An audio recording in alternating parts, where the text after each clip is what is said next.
है दिल्ली से। ये बड़ी खबर आपको बताते चले, जहां पर राजस्थान सीसी की बैठक अब खत्म हो चुकी है। सीसी की बैठक राजस्थान को अब लेकर हो रही थी, जहां पर 79 सीटों पर फिलहाल सहमति बनती हुई दिखाई पड़ रही है। और उसके साथ साथ आपको यह भी बता दें कि 12 से ज्यादा विधायकों के टिकट कट सकते हैं। 1.5 घंटे से ज्यादा ये बैठक चली है, क्योंकि आज 5 राज्यों में जो विधानसभा चुनाव होने हैं उसमें केंद्रीय चुनाव समिति की बैठक हो रही थी, जिसमें खुद प्रधानमंत्री नरेंद्र मोदी लीड कर रहे थे। ये तस्वीरें अपने आप में अहम हो जाती हैं। ये तमाम वो चेहरे जो आज 5 राज्यों में विधानसभा होने वाले हैं, जो उनके लिस्ट पर मंथन चल रहा था। और उसके बाद 1.5 घंटे तक राजस्थान में दूसरी लिस्ट पर कवायद चली, जिसमें यह साफ साफ तौर पर बताया जा रहा है कि 79 सीटों पर सहमति बन चुकी है और 12 से ज्यादा विधायकों के कट सकते हैं टिकट। अब वो 12 से ज्यादा विधायक कौन है, जब वो हमारे पास अपडेट आएंगे तो हम आप तक जरूर रूबरू कराएंगे। लेकिन ये बड़ी खबर आपको बता रहे हैं, जहां पर केंद्रीय चुनाव समिति की बैठक फिलहाल खत्म हो चुकी है। ये बैठक 1.5 घंटे चली थी।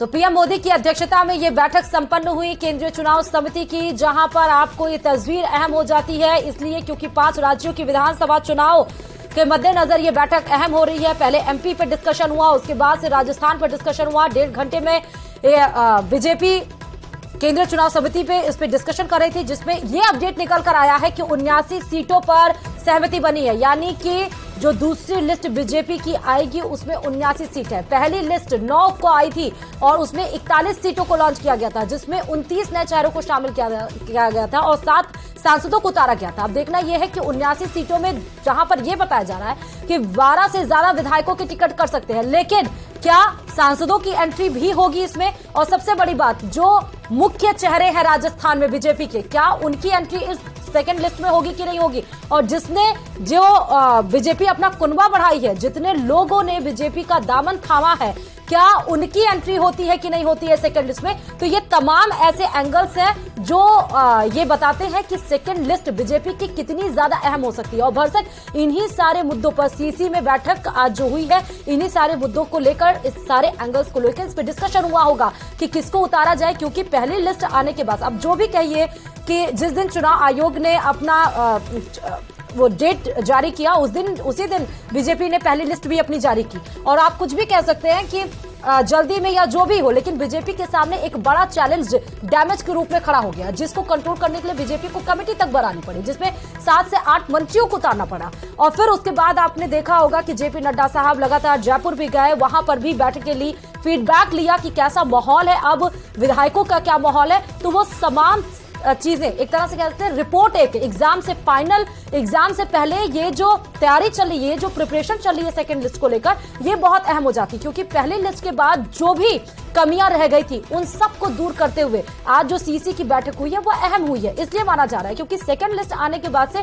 बीजेपी नहीं चाहती है कि जो पहली लिस्ट उसने लॉन्च की थी, जो भी प्रॉब्लम्स, जो भी दिक्कतें उसे फेस करनी पड़ी थी, वो सेकंड लिस्ट लॉन्च पे भी उसे वो प्रॉब्लम्स फेस करनी पड़े। क्योंकि 41 सीटें 159 सीटों पर था, अब 79 सीटें आ गई, अभी और भी सीटें बाकी, क्योंकि विधानसभा राजस्थान में विधानसभा की 200 सीटें हैं। तो अब देखना यह है कि 79 सीटों में वो 12 से ज्यादा विधायक कौन है, क्योंकि 12 से ज्यादा विधायक बताए जा रहे हैं कि उनके टिकट कट सकते हैं। इसलिए सीसी की बड़ी ये जो बैठक है उसमें किन लोगों का नाम होगा, उन सब की धड़कनें बड़ी हैं, और जो 12 से ज्यादा विधायकों के नाम कर सकते हैं उन सब की भी धड़कनें बड़ी होंगी।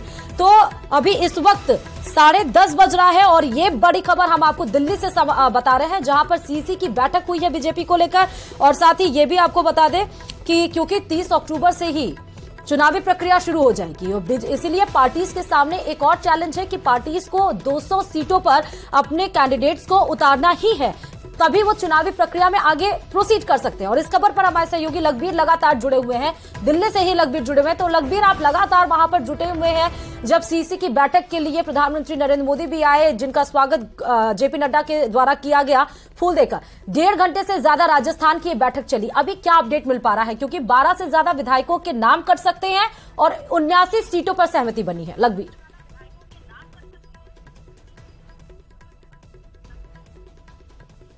जी बिल्कुल, न्यूज 18 ने सबसे पहले अपने तमाम राजस्थान के दर्शकों को ये खबर दिखाई कि 100 सीटों पर डिस्कशन होगा और करीब 70 से 80 नामों पर दूसरी सूची में ऐलान होगा। और ये खबर भी हमने सबसे पहले बताई है कि 79 नामों पर सहमति बन गई है। हालांकि 2-3 नाम ऐड किए जा सकते हैं और 2-3 नाम कट भी सकते हैं, लेकिन ये तय है कि 79 नामों पर आज की सीईसी की बैठक में सहमति बनी है और दूसरी सूची आज देर रात या फिर कल सुबह तक भारतीय जनता पार्टी राजस्थान को लेकर जारी कर देगी। हालांकि इन तमाम 79 सीटों में से कौन कौन लोग शामिल होंगे इस पर फिलहाल निगाहें हैं, क्योंकि तमाम जो मौजूदा विधायक हैं उनके जो टिकट है वो कंटिन्यू रखे जाएंगे, लेकिन करीब 1 दर्जन लोगों पर गाज गिरने की भी पूरी संभावना है। ऐसे में वो तमाम 1 दर्जन नेता कौन से हैं, 1 दर्जन विधायक कौन से हैं, ये पूरा राजस्थान जानना चाहता है। और तमाम उन विधायकों की भी दिल की धड़कनें अभी बढ़ी हुई हैं कि वो अब विधायक रहेंगे या नहीं रहेंगे, क्या पार्टी का सिंबल उनको मिलेगा या नहीं मिलेगा, या फिर उस 1 दर्जन की कतार में वो भी शामिल हैं। लेकिन मोटा मोटी अगर नामों की बात करें तो सूरसागर से विधायक सूर्यकांता व्यास, मालवीय नगर से विधायक कालीचरण सराफ और उनके अलावा कई ऐसे नाम हैं जिन पर लोग बिलीव नहीं करेंगे, चाहे वो बीकानेर से सिद्धि कुमारी का नाम हो या फिर हम और थोड़ा आगे चलें तो अगर राजस्थान पूरे की अगर बात की जाए तो थोड़ा अगर आगे बढ़ा जाए तो अगर सांगानेर की बात की जाए जो कि जयपुर की पॉश सीट मानी जाती है, बीजेपी का गढ़ माना जाता है, अशोक लाहौटी का टिकट कटने के पूरे आसार है और उन पर गाज गिर सकती है। अनूपगढ़ की विधायक संतोष बावरी का टिकट बदलकर दूसरी महिला पर दाव खेलने की तैयारी भारतीय जनता पार्टी कर रही है। वहीं फलोदी से विधायक पब्बाराम विश्नोई का टिकट भी कट सकता है, ये बड़ी जानकारी है। और मावली के जो विधायक हैं धर्म नारायण जोशी, उनका टिकट कटना भी लगभग तय हो गया है। नागौर के विधायक मोहन राम चौधरी का टिकट तय है कटना और शाहपुरा के विधायक कैलाश मेघवाल का टिकट कटना भी तय है। हालांकि भीनमाल में पूराराम चौधरी रिपीट होंगे या फिर किसी नए चेहरे पर वहां दाव खेला जाएगा, इस पर फिलहाल मंथन जारी है, क्योंकि पूराराम चौधरी की टिकट कटना भी लगभग तय है। ये करीब 1 दर्जन नाम हमने बताया जिन पर तलवार लटक सकती है और उनके टिकट काटे जा सकते हैं। ऐसे में देखने वाली बात होगी कि पार्टी ये तो तय कर चुकी है कि करीब 1 दर्जन मौजूदा विधायकों के टिकट काटकर फ्रेश चेहरे को लाया जाए, नए चेहरे को लाया जाए, लेकिन वो चेहरे कौन होंगे? जैसे अगर मालवीय नगर का टिकट काटा जाता है तो ये तय है कि अगर कालीचरण सराफ को टिकट नहीं मिल रहा तो जयपुर नगर निगम ग्रेटर के उप महापौर पुनीत कर्नावट का नाम तय है और उनके नाम की घोषणा इस सूची में होगी। वहीं सांगानेर का टिकट काटा जाए तो किसी ब्राह्मण चेहरे को वहां उतारा जाएगा। अब वो ब्राह्मण चेहरा कौन होगा? क्या अरुण चतुर्वेदी को सिविल लाइन से सांगानेर शिफ्ट किया जाएगा, या जयपुर शहर सांसद को वहां से चुनाव लड़वाया जाएगा, या फिर संघ पृष्ठभूमि के किसी ब्राह्मण पर दाव खेला जाएगा? ये फिलहाल भविष्य के गर्भ में है। वहीं पब्बाराम विश्नोई का टिकट काटा जाता है तो किसे टिकट दिया जाए? क्या अशोक बिश्नोई जो यहाँ पर राजकीय अधिकारी हैं, उनकी वाइफ बीजेपी ओबीसी मोर्चा में पदाधिकारी हैं, क्या उनकी पत्नी को टिकट दिया जाए, या फिर रावल जानी जो वहाँ के स्थानीय नेता हैं उनको टिकट दिया जाए, या फिर किसी अन्य बिश्नोई पर दाव खेला जाए?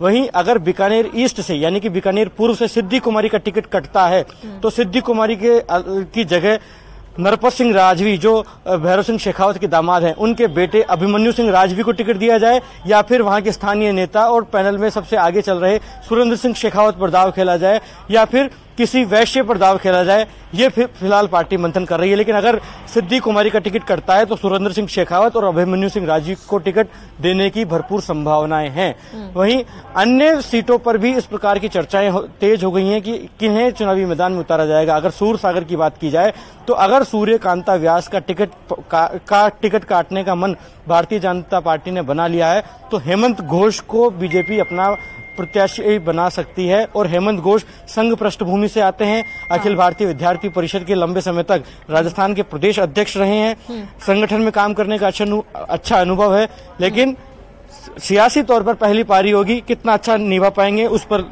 निगाहें हैं। मावली विधायक धर्म नारायण जोशी की टिकट काटने की खबरें हैं। अगर धर्म नारायण जोशी की टिकट काटी जाती है तो किसी ब्राह्मण चेहरे को वहां उतारा जाएगा। वो ब्राह्मण चेहरा कहीं बीजेपी के प्रदेश अध्यक्ष सीपी जोशी ना हो, इस पर फिलहाल सभी की निगाहें हैं और सियासी गलियारों में चर्चाएं भी हैं कि अगर धर्मनारायण जोशी की टिकट काटी जाती है तो क्या सीपी जोशी को चुनाव लड़वाया जाएगा या कोई दूसरा ब्राह्मण चेहरा आएगा। वहीं शाहपुरा विधायक कैलाश मेघवाल जो विधानसभा के अध्यक्ष भी रहे हैं पूर्व में, उनका रिप्लेसमेंट किस नेता से किया जाएगा, ये फिलहाल इसका मतलब निगाहें हैं। जितने नामों को आप गिना रहे हैं उन सबकी धड़कनें तो 10:30 बजे आपने बढ़ा दी। लेकिन देखना यह है कि उन विधायकों के नाम के आगे जो आपने इंटरप्रिटेशन किए हैं उसके अकॉर्डिंगली कि बीजेपी क्या जातीय समीकरणों के हिसाब से कैंडिडेट्स को उतार रही है और जिन विधायकों के टिकट काटे जा रहे हैं उनका आधार क्या दिया जा रहा है?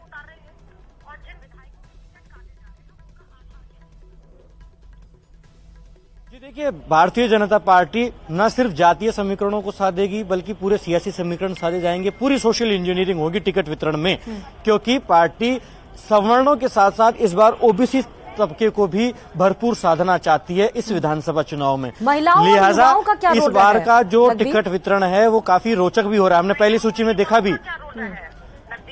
देखिए, महिलाओं और युवाओं को तो दूसरी सूची में ही भरपूर प्रतिनिधित्व मिलने वाला है श्रुति, क्योंकि नारी शक्ति वंदन अधिनियम आने के बाद राजस्थान में महिलाओं को ज्यादा से ज्यादा प्रतिनिधित्व मिले, टिकट वितरण में ज्यादा स्थान मिले, ये भारतीय जनता पार्टी लगातार विचार कर रही है। हालांकि किन महिला चेहरों पर दांव खेला जाएगा ये फिलहाल भविष्य के गर्भ में। वहीं जहां तक युवाओं की बात है तो बीजेपी ने पहले ही अपनी प्रदेश इकाई को ये निर्देश दिए थे कि अंडर 45 यानी कि 25 से 45 साल के जितने भी युवा हैं उनको टिकट दिए जाए। और इस बार के विधानसभा चुनाव में रोचक तस्वीर भी देखने को मिलेगी। छात्र राजनीति से आए कई युवाओं को भी टिकट दी जा सकती है जो कि अंडर 30 हैं। हालांकि इस पेशकश में किसका जोर आजमाता है, किसका भाग्य प्रबल होता है, इस पर नजर है। लेकिन अंडर 30 के छात्र नेताओं को भी भारतीय जनता पार्टी टिकट देने का मन इस बार बना रही है। तो जहां तक बात युवाओं और महिलाओं की है तो स्वाभाविक है कि इस बार जो दूसरी सूची आएगी उसमें ज्यादा से ज्यादा युवा होंगे, क्योंकि जहां मौजूदा विधायकों के टिकट करीब 1 दर्जन कटेंगे तो स्वाभाविक है कि फ्रेश चेहरों को ही उतारा जाएगा। लगभग पहली सूची जब जारी हुई थी तो जो बड़े चेहरे थे बीजेपी के उनके नाम नहीं थे। दूसरी क्या सूची में वो तमाम बड़े चेहरों की एंट्री हो सकती है? दूसरी बात ये कि जैसे हमने देखा राजेंद्र गुढ़ा जो कांग्रेस से बगावत करके और फिर शिवसेना गुट का दामन थामे, उसमें हमने देखा पहली लिस्ट में राजेंद्र गुढ़ा का नाम था। तो बीजेपी ने जो अपना कुनबा बढ़ाया है इन बीच में, क्या उनकी भी एंट्री सेकेंड लिस्ट में हो सकती है?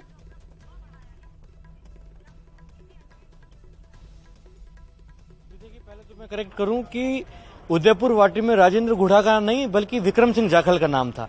वहीं अगर बात की जाए तो हाल ही में जो लोग भारतीय जनता पार्टी जिन्होंने ज्वाइन की है उन्हें ज्यादा से ज्यादा टिकट दिया जाएगा, जिनमें पूर्व अधिकारी भी शामिल है जो कि राजकीय सेवा में पहले रहे हैं और जो अभी भारतीय जनता पार्टी में आए हैं, उन्हें ज्यादा से ज्यादा टिकट दिया जाएगा। क्योंकि पहली सूची में भी हमने देखा कि कई पूर्व अधिकारियों को चुनावी मैदान में उतारा गया। वहीं जो दूसरे विचार से भारतीय जनता पार्टी में आए हैं उन्हें भी टिकट देकर सुशोभित किया जा सकता है। और एक महत्वपूर्ण बात और है कि जिस प्रकार की पेशकश वर्तमान में चल रही है कि भारतीय जनता पार्टी के सामने पहली सूची के बाद के जो हालात बने कि काफी चौंकाने वाले नाम आए, ऐसे नाम आए जिन्हें खुद नहीं पता था कि वे सांसद से अब विधायक हो जाएंगे, लेकिन पार्टी का आदेश था तो स्वाभाविक है मानना पड़ेगा। ऐसे चौंकाने वाले नाम अब इस सूची में भी आएंगे। हालांकि वो सांसद स्तर के ही होंगे क्या ये तय नहीं है, लेकिन संगठन से ताल्लुक रखने वाले ज्यादा से ज्यादा कार्यकर्ताओं को इस बार भारतीय जनता पार्टी चुनावी मैदान में उतारने का मन बना रही है राजस्थान में, इसमें कोई दो राय नहीं है। और बीजेपी के प्रदेश संगठन महामंत्री चंद्रशेखर ने एक लंबा होमवर्क भी इस पूरी पेशकश में किया है कि ज्यादा से ज्यादा महिलाओं और युवाओं को टिकट देने के साथ साथ जिन नेताओं ने संगठन के लिए काम किया है, जो वर्कर हैं, जो ग्राउंड पर काम करते हैं, उन्हें चुनाव लड़वाकर अच्छा मैसेज दिया जाए। क्योंकि जो कार्यकर्ता मेहनत करते हैं, चुनाव लड़ने के लिए ही तमाम तरीके की तैयारी करते हैं, लेकिन पैराशूट लोग आकर उनका हक मार देते हैं। और पहली सूची में जिस प्रकार की तस्वीरें देखी उसके बाद विरोध भी है भारतीय जनता पार्टी में, क्योंकि 7 सांसदों को जहां चुनावी मैदान में उतारा गया है तो स्वाभाविक है कि उन विधानसभा सीटों पर जो नेता भारतीय जनता पार्टी की तैयारी कर रहे थे उनके मन में आक्रोश है और आक्रोश सड़कों पर भी आ रहा है। काले झंडे दिखाए जा रहे हैं, गो बैक के नारे लगाए जा रहे हैं, मुर्दाबाद के नारे लगाए जा रहे हैं, जबकि भारतीय जनता पार्टी अपने अनुशासन की दुहाई सार्वजनिक मंचों से भी देती है और पार्टी के भीतर भी देती है। लेकिन बीजेपी का जो अनुशासन था वो हमने देखा कि कैसे किसी व्यक्ति का टिकट काटा गया तो वो आक्रोश सड़कों पर उतरा। जी, आप क्योंकि एक एक नब्ज को जान रहे हैं, पहली लिस्ट से लेकर दूसरी लिस्ट पर अब आने की कवायद तेज हो चुकी है, कभी भी आ सकता है। जो फिजिक्स और केमिस्ट्री का मिक्सचर बनाकर एक क्रोनोलॉजी बनाई गई है बीजेपी की तरफ से, पहली लिस्ट जो लॉन्च की गई थी और जो सेकंड लिस्ट लॉन्च होने वाली है उसकी क्रोनोलॉजी क्या है बीजेपी की?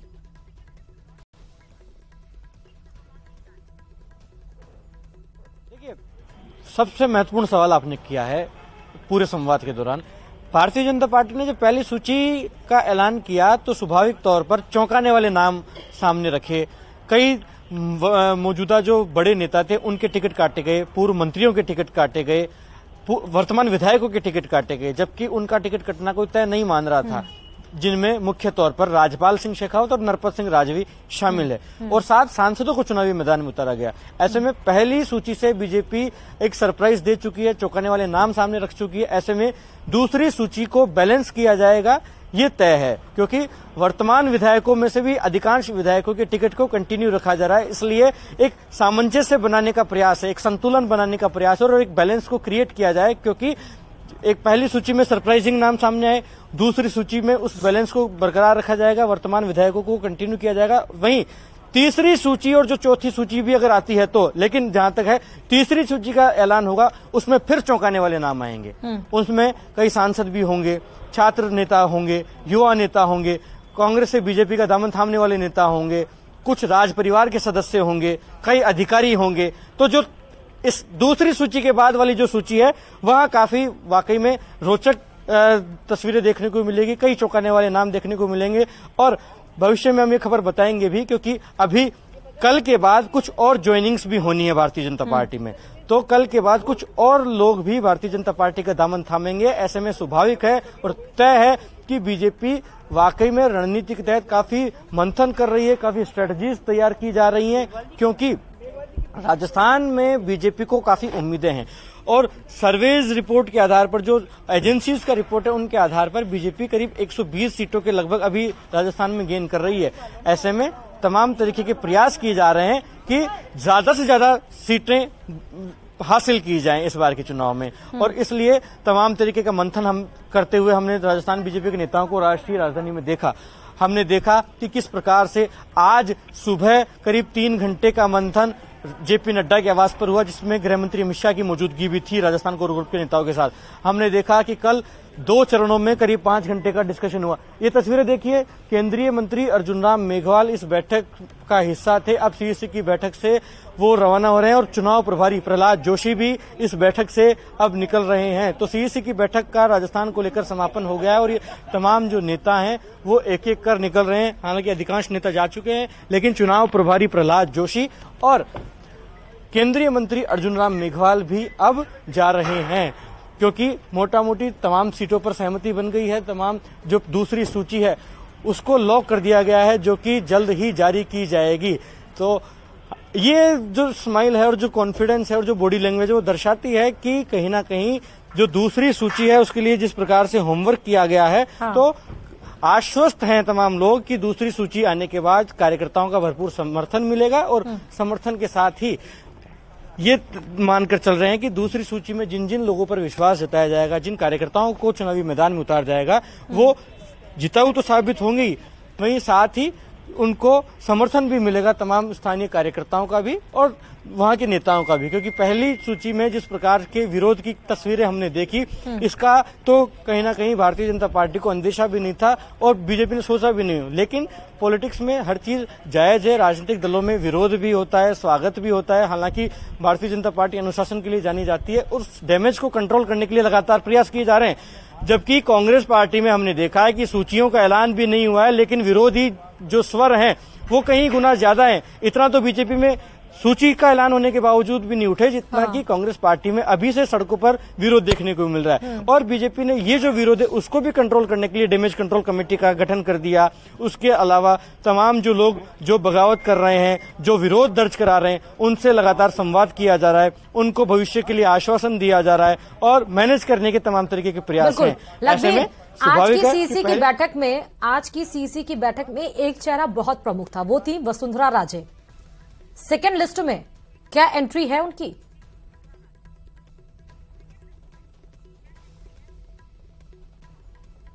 जी वाकई इस सवाल का जवाब सब चाहते हैं कि झालरापाटन से क्या वसुंधरा राजे चुनाव लड़ने जा रही हैं क्या, या फिर उनके वहां भी कोई प्रयोग हो सकता है, क्योंकि वरिष्ठ नेताओं को टिकट काटे गए थे पिछली सूची में और वर्तमान सांसदों को लड़ाया गया था। और सियासी गलियारों में इस प्रकार की चर्चा भी है कि वसुंधरा राजे का टिकट काटकर उनके बेटे सांसद दुष्यंत सिंह को झालरापाटन से चुनाव लड़वाया जाए, जो कि उसी जिले से सांसद भी हैं।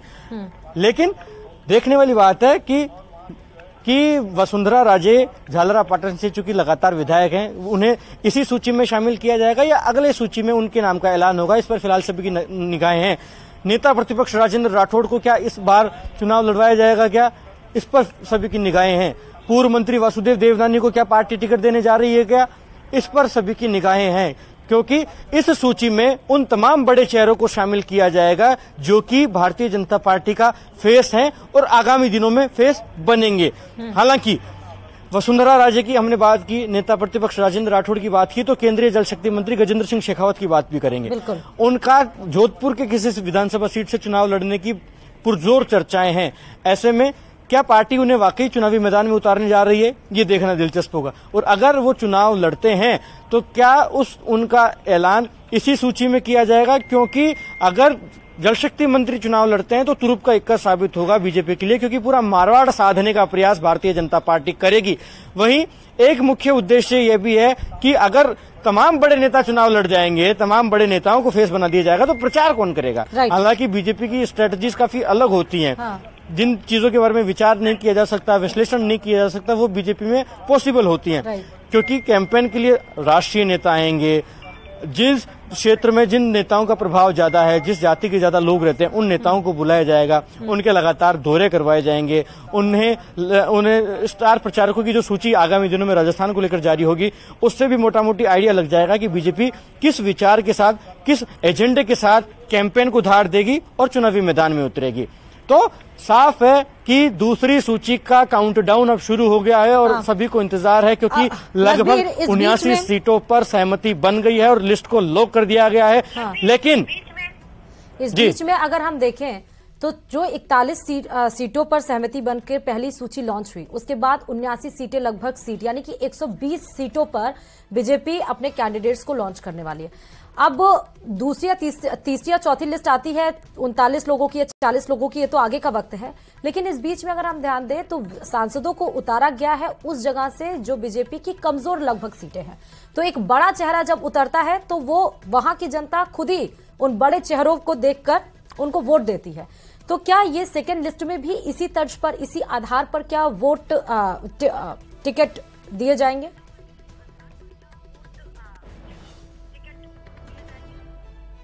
देखिए, जहां तक आपने बात की कि कमजोर सीटों पर सांसदों को उतारा गया, तो ये बात ठीक है कि सांसदों को उतारने के पीछे का कारण यही है कि वो सीट तो भारतीय जनता पार्टी जीते ही, उसके साथ ही उस क्षेत्र की और उस जिले की जो तमाम सीटें हैं उन पर भी उस सांसद के प्रभाव का लाभ मिल सके। लेकिन बीजेपी ने एक जो प्रयोग किया कि झोटवाड़ा जो बीजेपी की परंपरागत सीट है, विद्याधर नगर जो बीजेपी की परंपरागत सीट है और बीजेपी का गढ़ माने जाने वाली सीट है, वहां पर भी दो अपने मजबूत सांसदों को चुनावी मैदान में उतारा। तो उन दोनों सांसदों को वहां से सेफ सीट से चुनाव लड़वाने के पीछे की स्ट्रेटेजीज को भी समझना होगा।